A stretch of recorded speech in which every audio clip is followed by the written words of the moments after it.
How do you think such conclaves would really benefit the aspiring HR professionals as well as end listeners?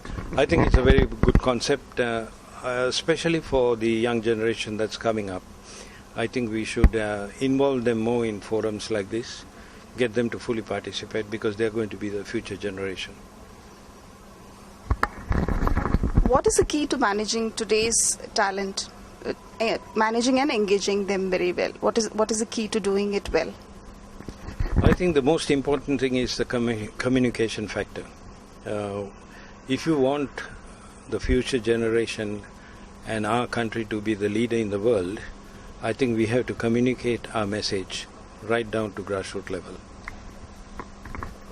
Today is a time when we talk about very flexible organization philosophies and styles of management. What is the kind of identity people, employees and future employees would have?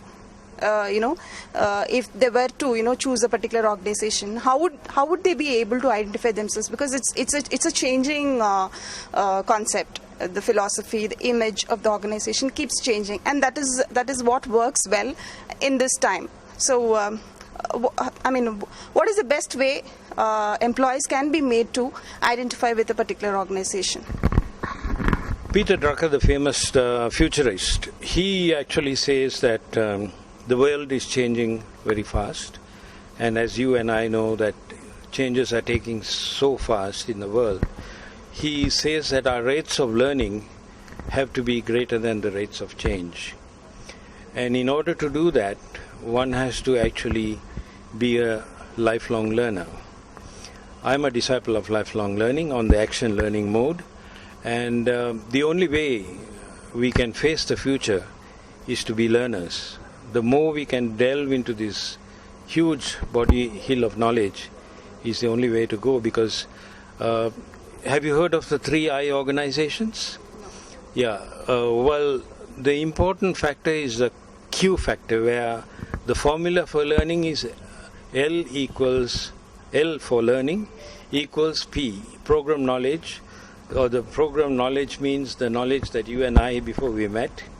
And the important factor is the Q factor.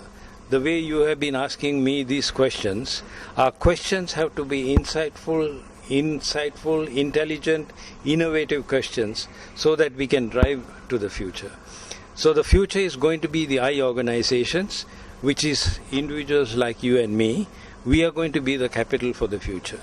So the more we can inculcate this into the new generation, the better.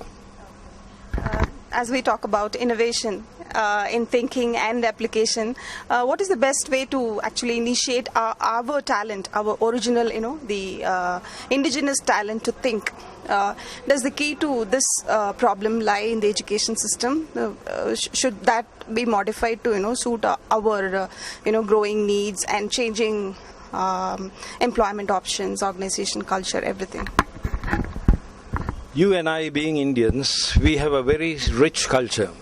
So all the modern theories that are being practiced around the world today were practiced in our backwoods, in our villages, millions of years ago. The only problem was there was no documentation done.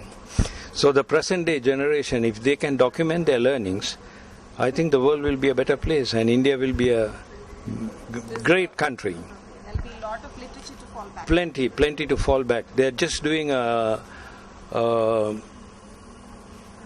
I think, a film, and also they are dating back to Mahatma Gandhi's time of his dream of India, what he wanted India to be. And they are trying to document all his teachings, which is going to drive the future of this country. One last question, sir. In this time of globalization, we were talking about the talent import. Does the context actually exist, or is it done away with in this time of globalization? Sadly enough, many people have the mindset that we lack talent.